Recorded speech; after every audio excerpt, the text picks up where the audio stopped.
Welcome back to the JLL coaching pod. Last week, we spoke about first principles approach to health and performance, talking a little bit about assessments and how to figure out what your relative motions are and why that is important for both health and performance. Now, that is an interesting conversation, particularly for someone like me. I hope you got value from it, but now I'm going to cover solutions. So you've done the assessment, you have done some complex movements, some static images of how you stand, and some table measures to see what relative motions you have throughout your body, what movements you have available. And you've realized this might be the reason why you have some pain. This might be the reason why you are lacking some kind of key performance indicator with your sport. This might be the reason behind pain, or I don't know, for example, you're playing ping pong and your backhand is lost power. You feel like it's lost power and you want to work on it. Got the assessment, you're in there. What do I do now? What do I do next? I care about my health, I care about my performance. I want to keep doing what I'm doing. I want to have more options to do what I want to do. What do I do there? Now, why this model, this lens, this first principles approach to health and performance is so great is because you have to put these numbers together, figure out where you are in space, and see how your body is behaving as a whole, as a entire system. Now, why this is important is because, say you have knee pain and you just get the quads, hamstrings, calves, all the tissues and things around the knee functioning better, aka they're stronger, they can produce force quickly, they can work at high velocities in an improved manner, but you still have the pain. And this is a very common outcome. People have done full physio rehab, but they still have niggles in that area sometimes with certain movements. Why can that happen? Why that can be the case is because you haven't assessed the entire system. You are missing areas that are important to help with health and performance. We don't behave as individual parts. We are complex, we are adaptive, and we are an entire system. You can't isolate the tissues around a knee alone and hope to get the best outcome possible, because energy travels all the way up from the foot to the back of the skull. Every time we take a step, every time we lift a weight, every time we propel through any medium, be it water, just walking around day-to-day life, running in the gym, whatever activity. So we need a path for that energy to travel up and down. So if you just work on the tissues around the knee and get those cooking to a high level, the pain might get a bit better, but the likelihood is it will be nagging and it will come back because you haven't solved the entire problem. You need to approach the human as a whole rather than just look at these individual parts.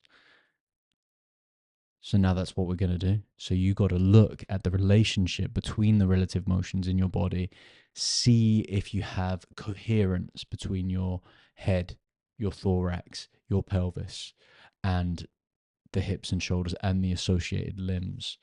Why is that important?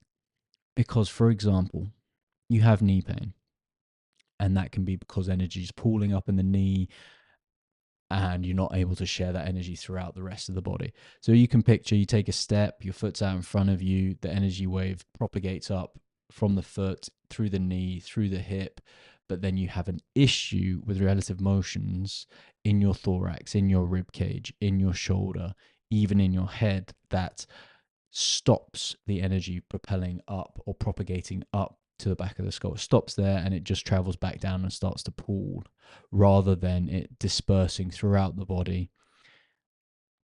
that's when these kinds of issues can come up. So that's a prime example of, hey, we're going to sort out the tissues around your knee.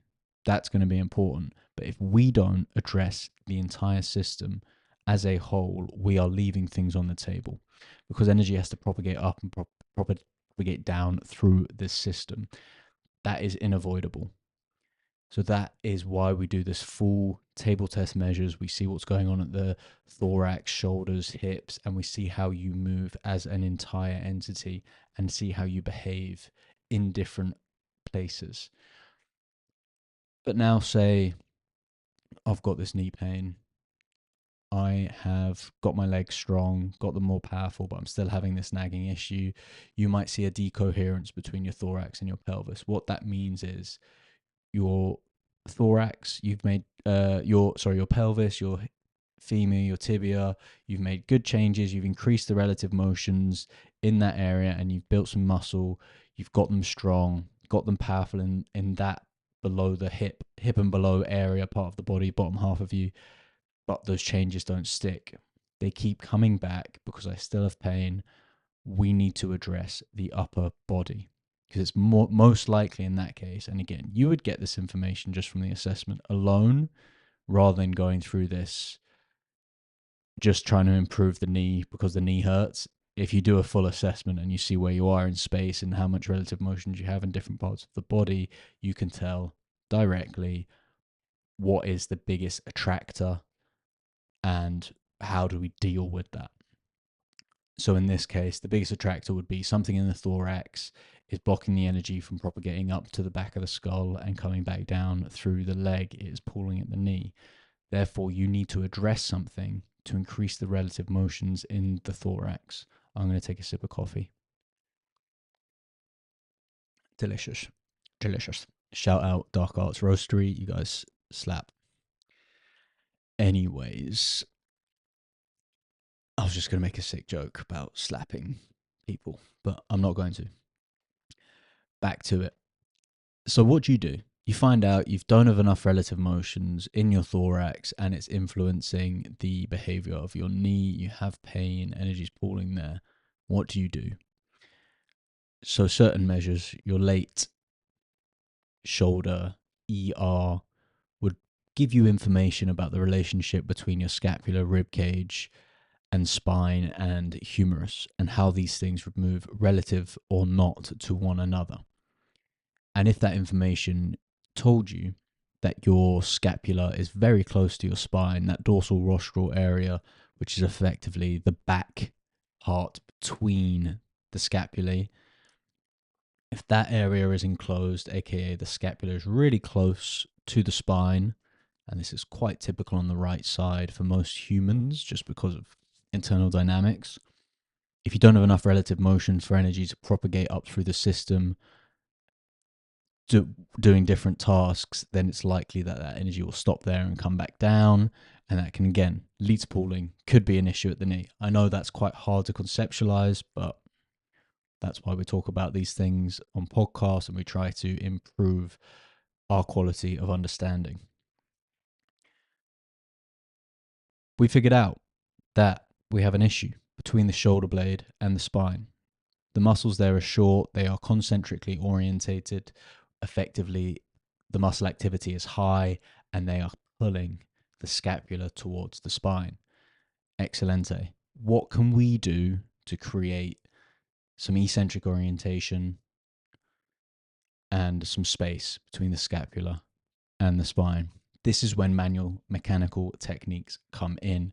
So you can hop on a foam roller, hop that on close to your spine and breathe and let the expansion go towards the scapulae on that right side, scapulae, whatever.